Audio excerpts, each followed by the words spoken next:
Graça e paz, irmãos. Que Deus abençoe a todos. Vamos dar início a mais uma gravação, mais um vídeo, com uma mensagem de reflexão, levando até a sua casa uma bênção de Deus através da palavra do Senhor. Hoje eu vou dar início com o texto de 2 Coríntios, capítulo 13, versículo de número 5, que diz assim: Examinai-vos a vós mesmos, se permaneceis na fé, provai-vos a vós mesmos, ou não sabeis quanto a vós mesmos que Jesus Cristo está em vós, se não é que já estáis reprovados. Qual é o tema de hoje? Eu não sei se vai ficar muito grande o vídeo, né? Porque eu separei aqui um montão de versículos. Eu vou mostrar para vocês como que eu faço aqui, que eu não vou lembrar de todos os versículos, né? Todos os versículos estão aqui, ó. Todos os versículos que eu separei. Aí geralmente eu deixo, como eu ensinei num outro vídeo, eu deixo em uma cor diferente, algumas letras, onde nós vamos dar ênfase no comentário. Nós devemos, irmãos, fazer sempre uma autoanálise sobre a nossa vida. Porque nós podemos nos distanciar do Senhor sem percebermos. Podemos nos afastar de Deus, podemos sair do caminho. Então nós devemos sempre estar fazendo uma autoanálise.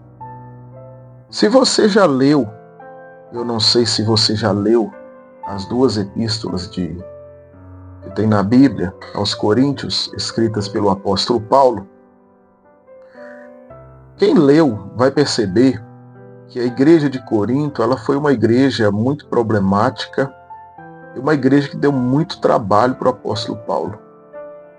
Era uma igreja que existia no meio dela inveja, contendas e facções, né? Facções, um dizia eu sou de Paulo, outro eu sou de Apolo, eu sou de Cristo, eu sou de Pedro e assim por diante. E Paulo então, ele escreve aqui na segunda carta, falando para os irmãos que eles deveriam se autoexaminar, se examinar. Nós temos um modelo para nós fazermos essa autoanálise, e o modelo é a Bíblia Sagrada apresentando a pessoa de Jesus Cristo. Então nós observamos os textos da Bíblia e nós podemos perceber, meus irmãos, que a igreja de Corinto ela estava vivendo uma outra coisa que não era cristianismo. Paulo disse para eles, examinai-vos. Examinar aqui é observar. Observem. Façam uma análise minuciosa. Observem com muita atenção se vocês estão em Cristo. Paulo, em outro tempo, ele escreve no capítulo 3 da primeira carta aos Coríntios, e ele vai dizer assim, eu anotei aqui: E eu, irmãos, não vos pude falar como a espirituais, mas como a carnais, como a meninos em Cristo. Com leite vos criei, e não com carne, porque ainda não podeis, nem tampouco ainda agora podeis, porque ainda sois carnais, pois havendo entre vós inveja, contendas e dissensões, não sois porventura carnais e não andais segundo os homens? Ele queria escrever aos irmãos como pessoas espirituais, mas ele não pôde. Ele queria levar uma mensagem espiritual, uma mensagem bem voltada para Deus, no sentido de trazer aos irmãos um esclarecimento maior, com mais profundidade. Mas nós vamos ver que, para a tristeza do apóstolo Paulo, ele não pôde fazer isso. Ele até chama os irmãos de carnais. Carnais. Ele fala para os irmãos, vocês não são espirituais, vocês são carnais. Porque no meio de vocês há contendas, invejas no meio de vocês. Tem dissensões no meio de vocês. Será que por causa disso vocês não são carnais? Será que por causa disso vocês não andam segundo os homens? Vocês não estão vivendo da mesma maneira que as pessoas vivem? As pessoas que não conhecem a Deus? As pessoas que não foram transformadas por Jesus Cristo? As pessoas que não nasceram de novo? As pessoas que não tiveram uma mudança de mente? Será que vocês não são carnais? O apóstolo Paulo vai dizer, o desejo dele era alimentar esta igreja com um alimento mais sólido, mas ele não pôde. Ele disse, eu tive que alimentar vocês com leite, que vocês não iriam aguentar um alimento mais sólido. Ele fez aqui uma referência, né? Ele fez uma comparação de um adulto com uma criança, um recém-nascido. Crianças, ela faz birra. Se você pegar, por exemplo, um prato de arroz, né, ali com bastante arroz, feijão, estrogonofe, né, uma feijoada, coisas de adulto comer, e der para um recém-nascido, você vai matar ele, porque ele não está preparado para aquilo. E Paulo estava dizendo, vocês infelizmente não têm condição de falar para vocês, é algo mais profundo, vocês não vão aguentar. Então a tristeza dele. Observando aqui então, nós podemos entender, irmãos, que a igreja de Corinto pensava que estava tudo bem. Eles estavam fazendo o culto, achavam que estava tudo tranquilo, que não tinha nada de errado. Mas vem o apóstolo Paulo então e confronta eles. É a mesma coisa de jogar um balde de água fria, água gelada neles. Confrontando o cristianismo deles. Um cristianismo terreno, um cristianismo vil, do mal, maligno. Por quê? Eles estavam praticando inveja, praticando contendas, praticando dissensões. E tinha coisa pior, viu? A Bíblia ainda diz que no meio deles tinha pessoas lá, tinha um homem, né? É o que faz... Aqui a Bíblia vai falar desse homem, que ele estava ficando, tendo relações sexuais com a sua madrasta. E Paulo disse que era para tirar essa pessoa do meio deles. O escândalo era muito grande.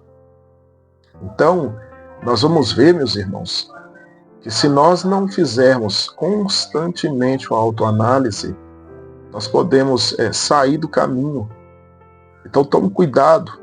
Observa muito bem o que eu vou falar aqui. Muitos não vão gostar porque nós temos hoje um cristianismo cheio de modismo, cheio de misticismo, cheio de magia, onde as pessoas querem aí que com um pozinho mágico se obtenha um ganho para conseguir os seus desejos, aquilo que lhe apraz, como bens financeiros, mais dinheiro, uma vida mais próspera, carro, casa e assim por demais. E o cristianismo não nos apresenta isso. Nós temos aqui referência, eu quero ver se dá tempo de eu falar, não quero deixar muito grande o vídeo, mas a Bíblia fala que só existe uma promessa aqui, relacionada à vinda de Cristo. E depois eu vou ler para vocês.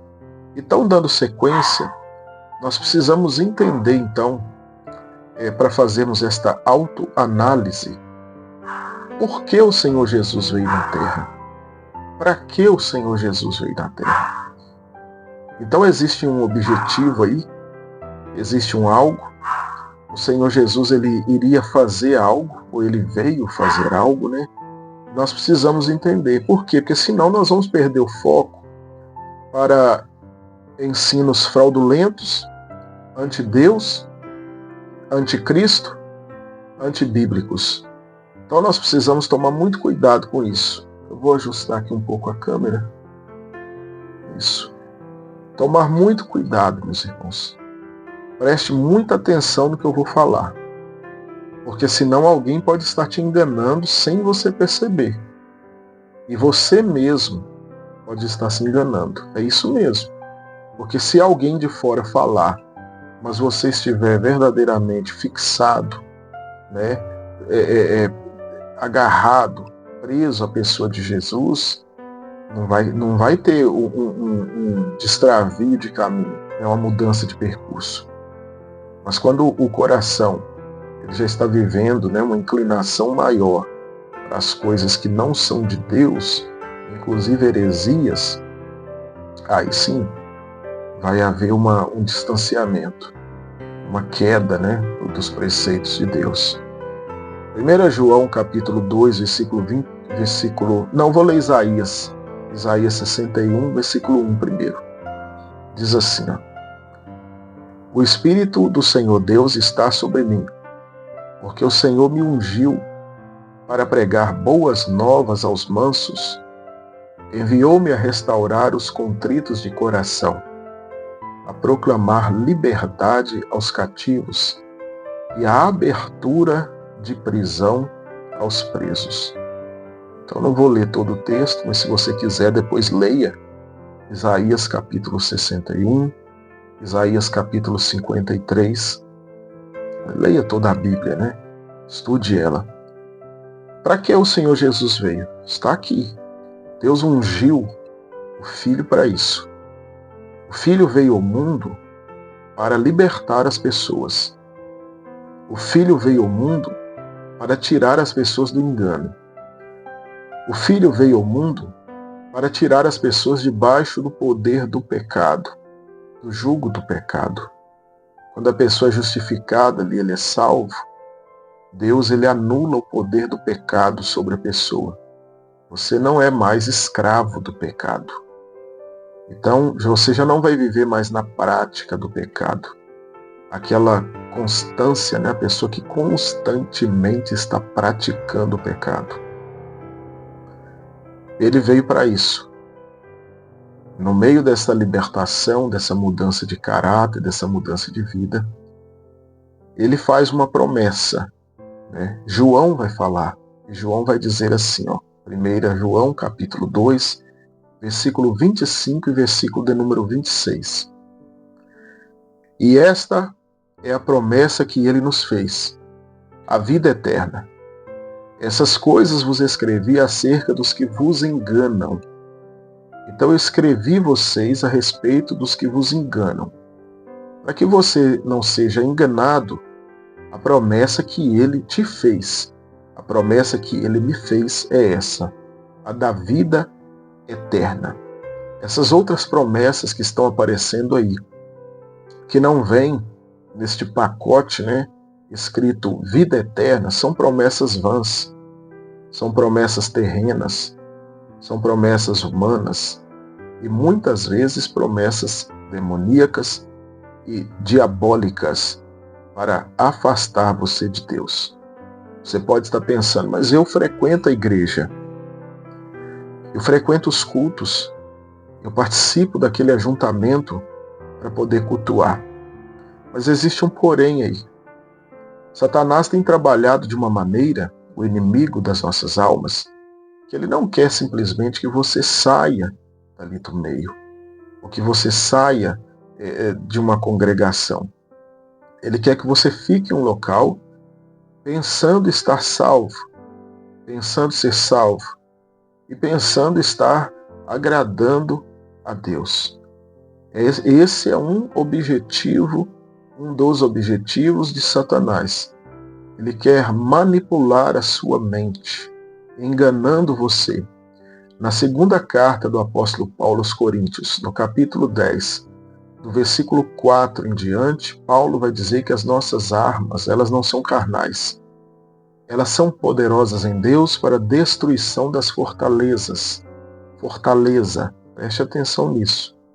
Destruindo todo pensamento ou todo conselho que se levanta contra Deus, contra Cristo. Fortaleza, pensamento e conselho. Fortaleza nos lembra, então, um prédio, ou um castelo forte, uma muralha, né? Uma cidade fortificada, mas conselho e pensamento nos leva à mente. É isso. Isso que eu estou apresentando aqui para você é uma ferramenta espiritual para a destruição dos conselhos. Talvez você pense que vivendo uma vida de frequentar cultos em algum lugar, você está agradando a Deus. Você está fazendo a vontade de Deus. Mas estudando as Escrituras, nós podemos ver o que realmente agrada a Deus. Quantas pessoas estão congregando em um lugar que tem na sua porta, na sua entrada, naquele salão, a placa escrito Igreja A ou Igreja B? Igreja, sei lá, qualquer nome, né? Tem até nomes esquisitos por aí. Porém, isso não faz de você ou não faz de mim um cristão genuíno. O cristão genuíno, o que vai mostrar que ele realmente é um cristão verdadeiro, é a obra do Espírito Santo na vida dele. A mudança de mente que há na vida dessa pessoa, a mudança de pensamento. A Bíblia diz que Jesus, ele nos tirou das trevas e ele nos transportou até o reino do seu amor. Então nós temos que estar no reino, ligados ao reino. Outro porém, você congrega em um lugar onde estão ensinando misticismo, onde os hinos, as músicas cantadas ali, não são músicas espirituais, não são cânticos que adoram a Deus, não são cânticos que cultuam a Deus. E você pensa na sua mente, mas eu estou agradando a Deus. Nem tudo que parece é. Se você ler o segundo livro de Samuel, se não me falha a memória, no capítulo 6, você vai ver que Davi, ele tenta transportar a arca da aliança de Deus em uma carroça de boi, né, uma carroça nova que nunca tinha sido usada, para transportar a arca da aliança de volta para Jerusalém. A Bíblia diz que a arca ela vai pender para poder cair e usar coloca a mão na arca para empurrar ela novamente para dentro da carroça. A Bíblia diz que Deus abriu Uzá, ele morreu ali. Né? A arca fica na casa de Obed-Edom. Mas por que Deus matou Uzá? A arca não era para ser carregada em carro de boi. A arca era para ser carregada sobre o ombro, né, ou os ombros de homens levitas, se não me falha a memória, da família de Coá, dos coatitas. Então Davi, ele errou. Até o rei Davi, só que ele aprendeu com o erro dele, depois ele volta para buscar a arca da maneira correta. Nós precisamos aprender. Tem pessoas que estão orando para Deus matar pessoas. Não faça isso, é oração de feiticeiro. Te ensinaram errado. Tem supostos aí apóstolos, né? Supostos apóstolos, que sobem o monte, sobem os lugares aí e gravam um vídeo. Olha, eu te amaldiçoo, né? Eu amaldiçoo você. Isso não é de Deus. Existem pessoas por aí que estão vivendo um engano, achando que estão vivendo no plano de Deus, porque a vida dele não está relacionada à promessa. Lembra? E esta é a promessa que ele nos fez, a da vida eterna.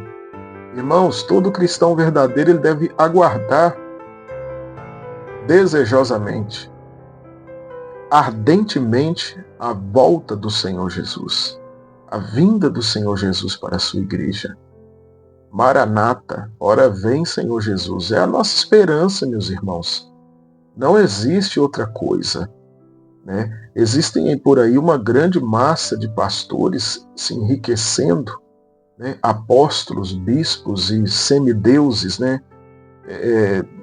Se enriquecendo às custas das pessoas. Ser rico não é pecado. A riqueza é um dom de Deus e isso está na Bíblia. Mas ser rico às custas da igreja é pecado. Ser rico com o dinheiro de contribuições que é para ser usado na obra de Deus, com as coisas de Deus, sim. Aí sim, isso é pecado. É pecado. Aí nós observamos então que Jesus veio à terra para salvar as pessoas, para limpar as pessoas, para abrir as cadeias, para libertar as pessoas. Então, se nós já entendemos isso, nós podemos ir para o próximo passo. O próximo passo é: qual o tipo de vida que você leva? Esse tipo de vida que você leva, ele vai falar muito a respeito de você. Muito. Por quê? Nós não devemos ser legalistas. Eu vou mostrar para você uma diferença. O que é o legalista?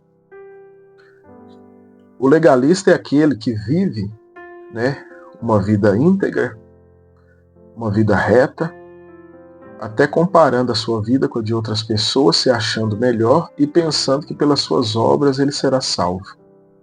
Como o exemplo que nós temos é do publicano e do homem religioso que vão orar. O homem religioso diz: eu te dou graças porque eu não sou igual a esse publicano. Eu dizimo, eu jejuo, eu oro. E o publicano batia no peito e dizia: tem misericórdia de mim que sou pecador. Jesus contou isso. O legalista, ele está apoiado nas suas boas ações. John Wesley, antes de se converter, realmente, ele era um legalista. Ele tinha ali uma metodologia de vida, ele tinha horários para tudo e acreditava que ele merecia o céu por ser um homem bom. Depois ele descobriu que não. Ele compreendeu que nós somos salvos pela graça. Porém, a diferença do cristão verdadeiro para o legalista é que as obras dele são feitas em Cristo. A vida dele foi mudada. A vida dele foi transformada. Ele não pratica boas obras confiado que as obras dele vão salvar. Ele já foi salvo. Jesus nos salvou. As boas obras que ele pratica são evidências de que ele foi transformado, que ele foi mudado. Ou seja, ele abandonou as coisas antigas e passa a viver uma vida diferente. Onde o Senhor Jesus ele vai falar, dizendo que pelo fruto nós conhecemos uma árvore. Não pode uma árvore boa dar fruto ruim, nem uma árvore ruim dar fruto bom. Então você vai observar a sua vida, você vai fazer uma autoanálise e vai ver se você realmente está em Cristo, como o apóstolo Paulo disse aos irmãos de Corinto. Aí nós temos um texto interessante, em Romanos capítulo 6, versículo de número 4, diz assim: de sorte que fomos sepultados com ele pelo batismo na morte, para que, como Cristo foi ressuscitado dentre os mortos, pela glória do Pai, assim andemos nós também em novidade de vida. Você anda em novidade de vida? O que é novidade de vida? É uma vida nova. É aquela pessoa que antigamente roubava, e Jesus transforma ele para de roubar e cumpre o que o apóstolo Paulo disse: quem roubava não roube mais, mas agora trabalhe e ajude aquelas pessoas que precisam. É aquela pessoa que tem uma empresa e ele é salvo e ele se arrepende e ele passa agora, ele mexia com nota fiscal, nota fria que falam por aí, ele passava notas, acho que é nota fria ou nota quente, não sei, fraudulava as notas fiscais, ele mexia com carga roubada e ele é convertido e agora ele passa um pente fino na empresa para fazer tudo certinho, tudo de maneira que agrade a Deus. Ele mudou. Mas ele vai tomar prejuízo, ele não está mais preocupado na questão do prejuízo. Aí ele vai ganhar menos, ele não está preocupado com isso. A preocupação no coração dele agora é unicamente, exclusivamente, agradar ao Senhor que o salvou, que transformou a sua vida. Nós temos a questão do texto de 2 Coríntios 5,17. E ele diz assim: assim que se alguém está em Cristo, nova criatura é. As coisas velhas já passaram, e eis que tudo se fez novo. Quem está em Cristo Jesus agora é uma nova criatura. As coisas velhas, elas ficaram para trás. Elas passaram. Você já conversou com um crente que já tem 5, 10, 2, 20, 30, 50 anos de cristão? E que ele conta, ou ele fala a respeito do seu passado, dos seus pecados com alegria. Ele conta as coisas que fazia dando risada. Dentro da igreja, ali a igreja fala é o corpo de Cristo, não o salão, né, mas envolvido com a igreja. Ele peca, ou ela peca, e conta dando risada para as pessoas, alegre. É porque ele não vive em novidade de vida. É porque as coisas velhas não passaram para essa pessoa. Ela continua vivendo o passado. Ou seja, não é uma nova criatura. Não é uma pessoa que nasceu realmente de novo. É uma pessoa que conta os seus pecados. O pecado, o que ele é? Ele é uma ofensa a Deus. O pecado, ele afronta a Deus. O pecado, ele ataca a santidade de Deus. Então nós observamos que a pessoa que continua falando do pecado com alegria, ele não conheceu a Deus, ele não sabe o que é o pecado, o que o pecado pode fazer. O pecado, irmãos, ele é tão sério que ele leva a alma da pessoa ao inferno, para a punição eterna. A Bíblia diz que toda alma que pecar, essa alma vai morrer. A alma que vive na prática do pecado, a alma que não foi liberta, a alma que não foi perdoada, a alma que não foi redimida, a morte a aguarda. E eu não estou falando aqui de morte física, porque a Bíblia diz que todos pecaram. Nós já nascemos com pecado em Adão, que é o pecado de Adão. Então nós temos uma questão. A segunda morte, irmãos, é o lago de fogo. Aqueles que transgridem, aqueles que atacam, aqueles que afrontam a Deus com uma vida de pecado, eles vão para lá. Como que eu posso estar congregando, salmodiando, cantando, falando que Jesus me transformou, se as coisas velhas estão em mim ainda? Não tem condição. Aí nós vamos entrar aqui, em uma questão de coisa velha, coisa nova, que é o que eu estou falando. O cristão, ele tem que ser inofensivo. Inofensivo. Isso está na Bíblia. O que é ser inofensivo? Vamos ler aqui. Bem-aventurados os mansos, porque possuirão a terra. Manso. Eu vou continuar lendo e depois eu vou explicar para você. Isso é Mateus 5,5. Agora Gálatas 5,20. Já estou crucificado com Cristo, e vivo não mais eu, mas Cristo vive em mim.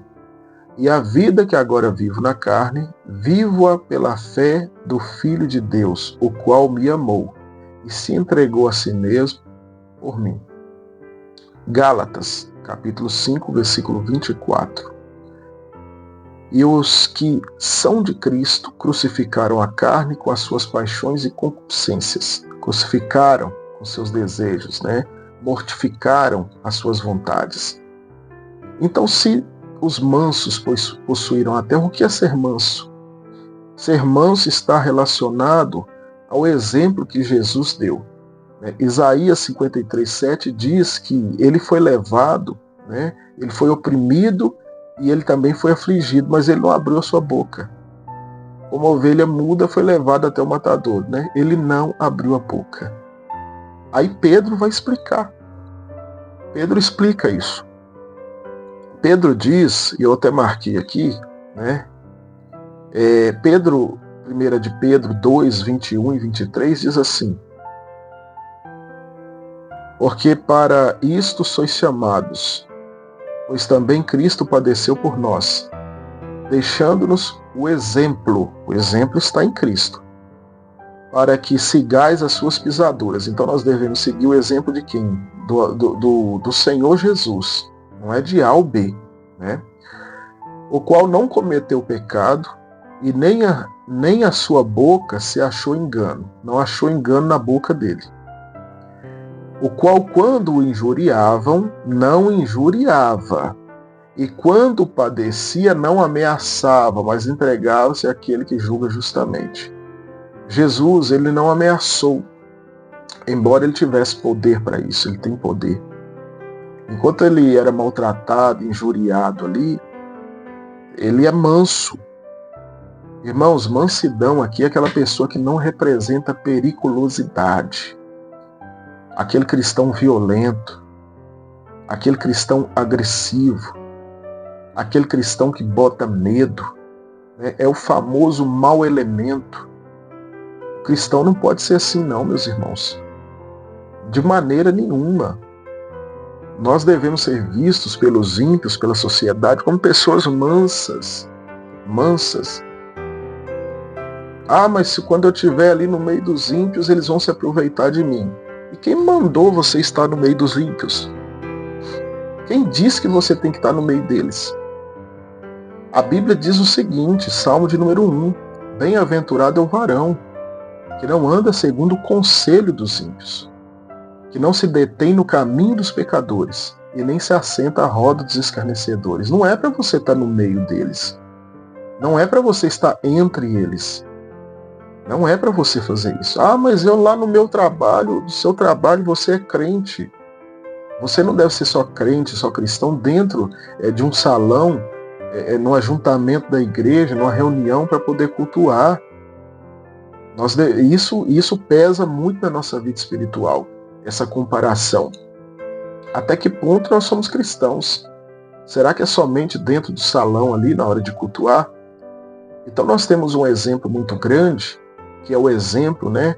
Jesus disse em Mateus capítulo 11, a partir do versículo acho que 28, quando ele fala, venham a mim os que estão cansados e oprimidos, aí chega um ponto que ele vai dizer, e aprendei de mim, porque eu sou manso, eu sou humilde de coração. Então nós devemos aprender do Senhor Jesus, e ele deu um perfeito exemplo para nós, meus irmãos. Nós não podemos ser violentos, né? Tem pastores brigando, saindo na mão, obreiros, né? Infelizmente é uma tristeza nós vemos isso, né? Pessoas que não aceitam, às vezes, ser confrontadas também, não buscam caminhos, né, dentro da Bíblia Sagrada para resolver seus problemas. Vão buscar, às vezes, através de bandido, atrás de bandido para poder resolver o problema deles. Crente que vai atrás do PCC, Comando Vermelho, outras facções por aí. E quando esse crente for pregar para essa pessoa do PCC, como é que vai ser? E quando esse crente for pregar para essas pessoas do Comando Vermelho, como que vai ser? Para as facções, para os faccionados. Se ele fica indo pedir favor, né? Se ele vai lá, olha, tem fulano ali, está fazendo isso, está fazendo aquilo, como que ele vai pregar depois para essa pessoa? Como que ele vai pregar para essa pessoa ser uma nova criatura? Se o crente está recorrendo a coisas coisas violentas, né? Coisas que fazem parte do passado de uma pessoa regenerada, ou deveriam fazer parte do passado daquele que está buscando solução no crime. Como que vai acontecer? Isso fica difícil. Infelizmente existe até hoje uma classe de cristãos que estão treinando autodefesa para poderem se defender na época do anticristo, né? Então as pessoas têm essa questão, vou treinar a autodefesa. A igreja primitiva, irmãos, ela tinha o poder de Deus. A igreja de hoje, ela está uma igreja sem fé, é uma igreja que não está acreditando mais, estão buscando recursos em ferramentas humanas, armas, irmãos, existem já há muito tempo. Eu vou treinar a autodefesa para quê? E o poder de Deus?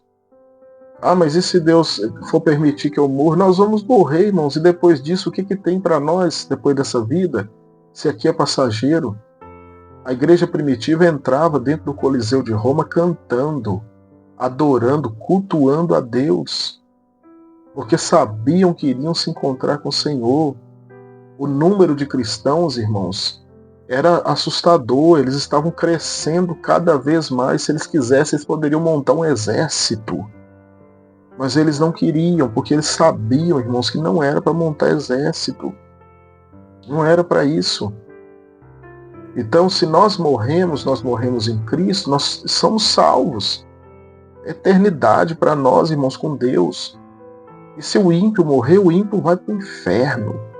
E a Bíblia nos ensina, irmãos, que nós devemos lutar para arrebatar o máximo de pessoas do inferno. Nós devemos fazer isso. Então nós devemos buscar, meus irmãos, as coisas de Deus. Eu não estou falando que você vai ficar isento de sofrer. Eu não estou falando que você não vai passar adversidade ou afronta de ímpios. Mas eu estou falando da sua reação como cristão. E nós devemos trabalhar isso. Ore a Deus. Oração é um meio. Né? Nós devemos orar, nós devemos buscar a Deus. Eu estou finalizando aqui, eu vou orientar o que nós devemos fazer. Né? Eu acredito que os que estão me ouvindo sabem que o número, né, um grande número que tem aumentado aí, de cristãos violentos dentro da igreja. Cristãos extremamente nervosos, impacientes. Muita briga, muita contenda, às vezes entre departamento, porque um irmão quer pisar no outro, quer humilhar o outro. Isso é carnalidade, meus irmãos. A Bíblia diz para olharmos para o nosso irmão como se ele fosse superior a nós, a tratarmos com amor, com caridade uns aos outros. Tem que ter um respeito mútuo, é o que a Bíblia ensina. Né? Então nós devemos tomar muito cuidado, tome muito cuidado, né? Com essas coisas aí. Nós temos que viver um viver honesto, né?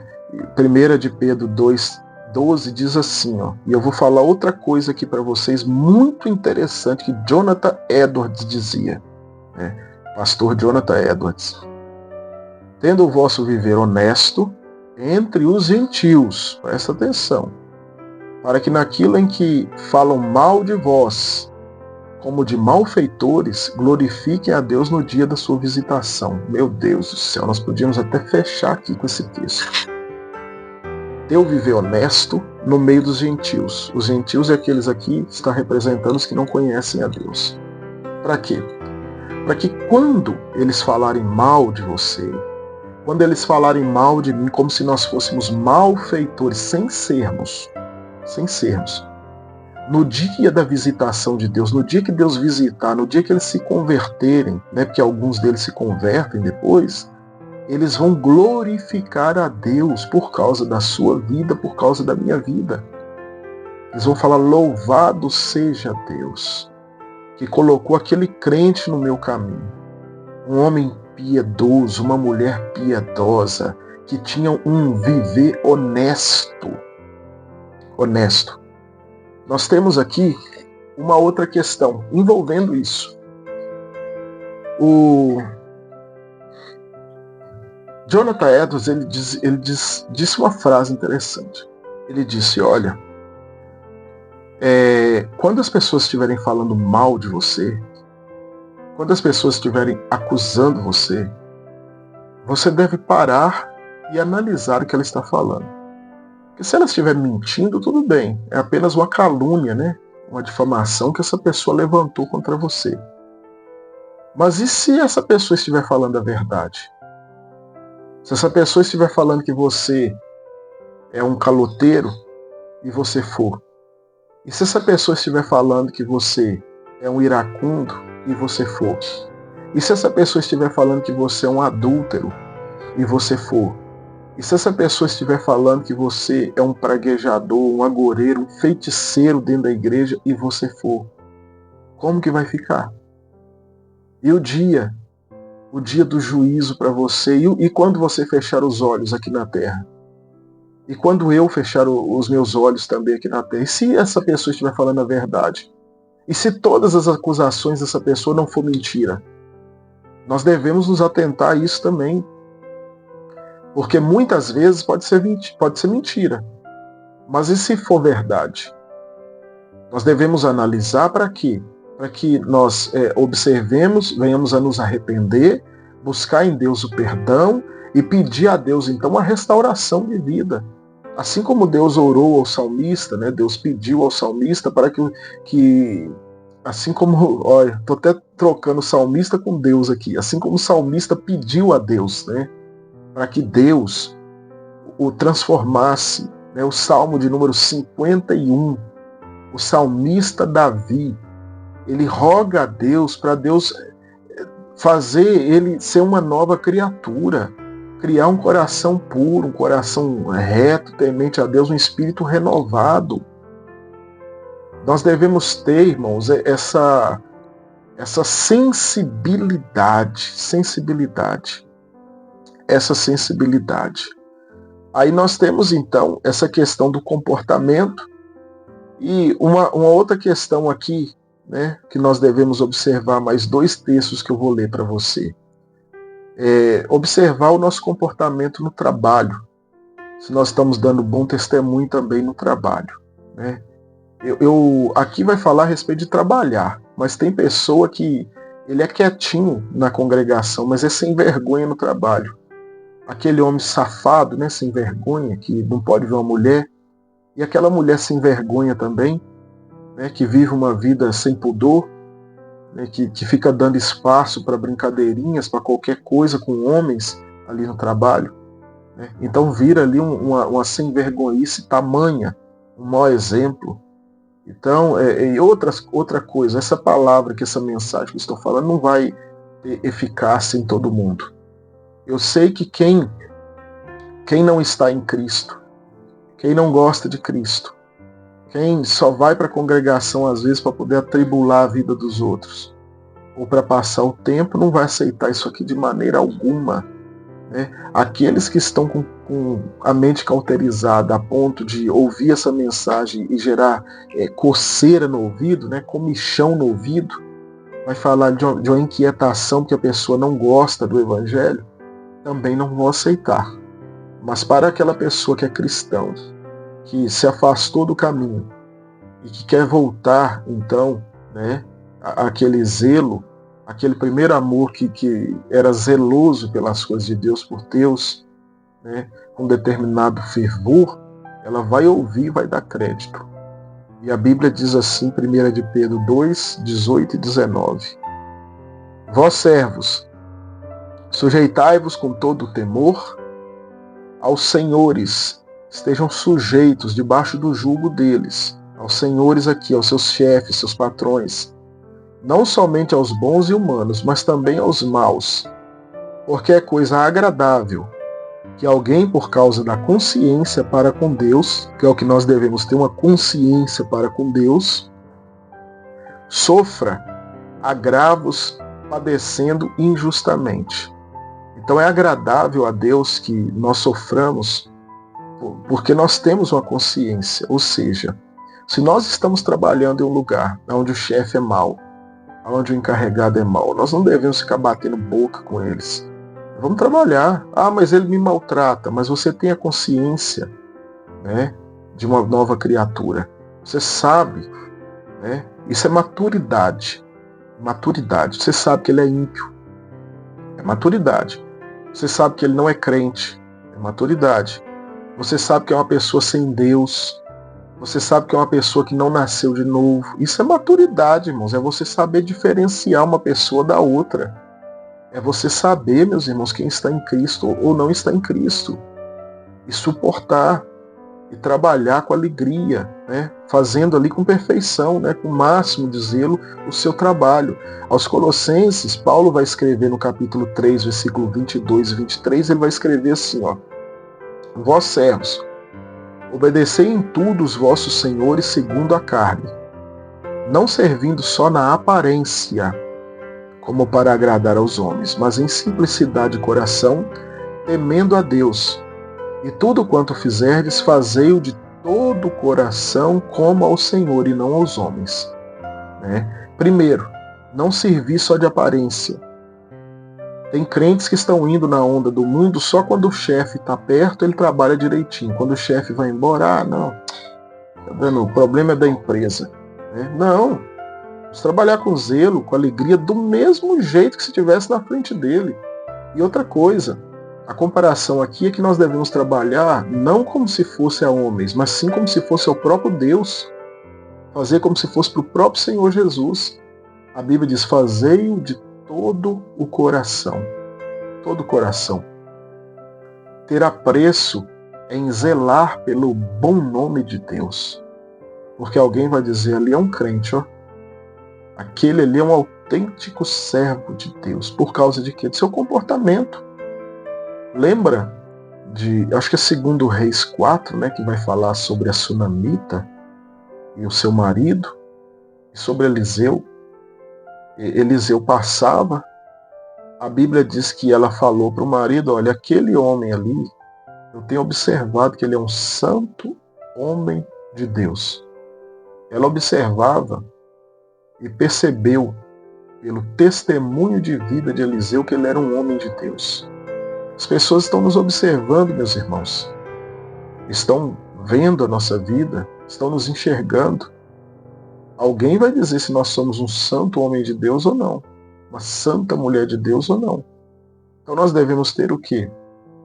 Zelo em cumprir as nossas funções cotidianas, não tendo essas funções como se fossem meras funções humanas comuns, mas como se fosse um encargo espiritual dado pelo próprio Deus.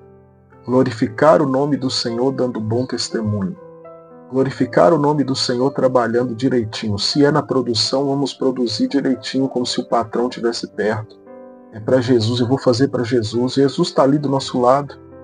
Se for dentro do escritório, trabalhar com zelo, com apreço, com alegria, com disposição. Né? Não ficar batendo boca com o chefe, respondendo o chefe, conversar educadamente. Até quando for confrontar com uma ideia diferente que possa melhorar o ambiente de trabalho, melhorar a empresa, melhorar a produção, melhorar o alcance ali de vendas, tudo com educação, com respeito, para que as pessoas vejam o quê? Vejam Cristo em nós. Agora não vivo mais eu, mas Cristo vive em mim, não é o que a Bíblia diz? Para isso. Né? Aí nós finalizamos. E se eu não estiver fazendo isso? Eu estou vivendo uma vida depravada, eu vivo uma vida sem vergonhice no trabalho, falando besteira com mulher, com qualquer pessoa, com homem, ou mulher falando besteira com homem. Eu não dou bom testemunho no trabalho, eu faço tudo errado. Então o que eu devo fazer mediante a tudo isso? Preste atenção, eu estou dando muita referência da Bíblia aqui para você. Aqui não é conversa fiada, né? É Bíblia, Escritura, né? Ó, Atos capítulo 2, versículo de número 38, diz assim: E disse-lhes Pedro, arrependei-vos a cada um de vós e seja batizado em nome de Jesus Cristo, para perdão dos pecados e recebereis o dom do Espírito Santo. A primeira coisa a se fazer é se arrepender. Se arrepender. Você que não foi batizado ainda, a primeira coisa a fazer é se arrepender. Você que já foi batizado, já desceu as águas, já confessou diante das pessoas, a primeira coisa a fazer é se arrepender. Arrependimento aqui, né, é mudança de curso. Arrependimento aqui é mudança de mente. É uma transformação verdadeira. Isso é arrependimento. É mudança de caráter. A primeira coisa a se fazer, então, é mudar o percurso. Pedir perdão para Deus, pedir a Deus que te auxilie, que te ajude e mudar o percurso. Aquele percurso de água suja, agora muda o percurso para uma água limpa. Se ia para a direita, agora vai para a esquerda. Se ia para baixo, agora vai para cima. É assim que funciona. É você mudar a sua prática de vida. Ah, mas eu não estou tendo força. Ore todos os dias. Ore antes de ir trabalhar. Leia ali para você meditar, remoer, né? Murmurar. A Bíblia diz que o varão que medita na lei do Senhor de dia e de noite, meditar ali é você ficar murmurando, falando baixo, repetindo, né? Remoendo. É isso que significa. Leia um texto antes concernente à sua necessidade. Não procure qualquer texto. esse do trabalho. Você pode ler ele, remoer ele durante o dia inteiro no trabalho. Ore antes de ir. Martinho Lutero, ele orava todos os dias 2 horas, pelo menos. Porque ele tinha medo de que se ele não vencesse Satanás no início da manhã, Satanás o venceria durante o dia, porque ele não pelejou em oração. Então nós temos aqui uma referência para nós: arrependimento sincero. Nós temos também, Jesus disse: venham a mim todos os que estão cansados e oprimidos, né? Mateus 11, 28. Eu vos aliviarei. Se você está cansado dessa vida de pecado, se você está oprimido por causa dessa vida de pecado, vá até Cristo. Se aproxime da cruz de Cristo. Dessa mensagem que eu tenho falado para você, ouça ela.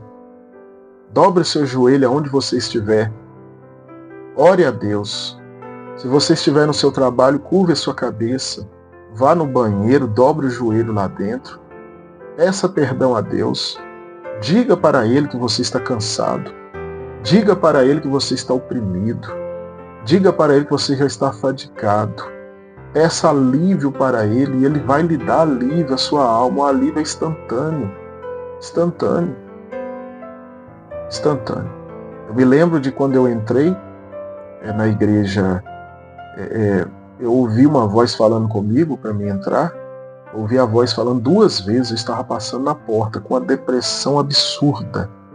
A mente estava tomada por pensamento suicida. E lá dentro eu ouvi a mensagem, eu acreditei, eu confessei, me arrependi. Eu saí leve como uma pena de dentro daquele lugar. Alegre. Aquele fardo saiu. Hoje nós enfrentamos adversidade, sim, mas não mais sozinhos. Com Cristo. No mundo tereis aflições, tende bom ânimo, eu venci o mundo. É o que o Senhor Jesus disse. Se nós temos Ele como referência, se nós temos Ele como nosso auxiliador, se Ele está conosco, se nós temos o Espírito Santo em nós, né? Por que nós vamos temer? Se Jesus venceu o mundo, Ele vai nos permitir passar pelas adversidades. Vai para quê? Para moldar o nosso caráter, para nos amadurecer, para nos aperfeiçoar, para nos melhorar, porque a tribulação produz a paciência, ou não?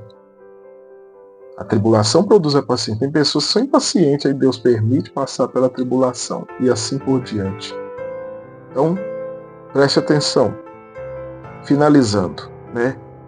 Se você for até Deus, até Cristo, com sinceridade no coração, preste atenção aqui nesse versículo. João, capítulo 6, versículo 37, diz assim: todo o que o Pai me dá virá a mim, e o que vem a mim, de maneira nenhuma o lançarei fora. Olha como é bonito esse texto. Todo o que o Pai dá a Ele, vai até Ele. E todo o que vai até Ele, Ele não lança fora de maneira alguma. Se você vai até Ele, vá com humildade. Porque a Bíblia diz que Ele resiste ao soberbo. Resistir é bater de frente com o soberbo, lutar contra. Mas ao humilde, aos que se humilham, antes Ele dá maior graça. Vá até Ele com humildade. Se renda aos pés de Cristo. E Ele não te lançará fora. Ele vai lhe dar auxílio, ajuda. Ele é o nosso refúgio forte. Não há refúgio em outro lugar. Ele é o único que realmente se importa com a nossa vida. Então Ele é o refúgio forte. Ele é o único que pode realmente te ajudar e me ajudar. Então preste muita atenção no que eu falei, examine isso. Pause o vídeo, abra sua Bíblia aí, veja se o que eu estou falando é verdade, observe os textos, e eu tenho certeza absoluta que Deus vai abençoar a sua vida. Então fique com essa palavra. Não se esqueça, deixe aí um joinha, é gratuito, se inscreva no canal, ative o sininho. E se você quiser que essa mensagem chegue a mais pessoas, envie essa mensagem para que mais pessoas também sejam restauradas, sejam abençoadas. Que Deus abençoe a sua vida. Fique na paz do Senhor Jesus e até a próxima, se Deus nos permitir.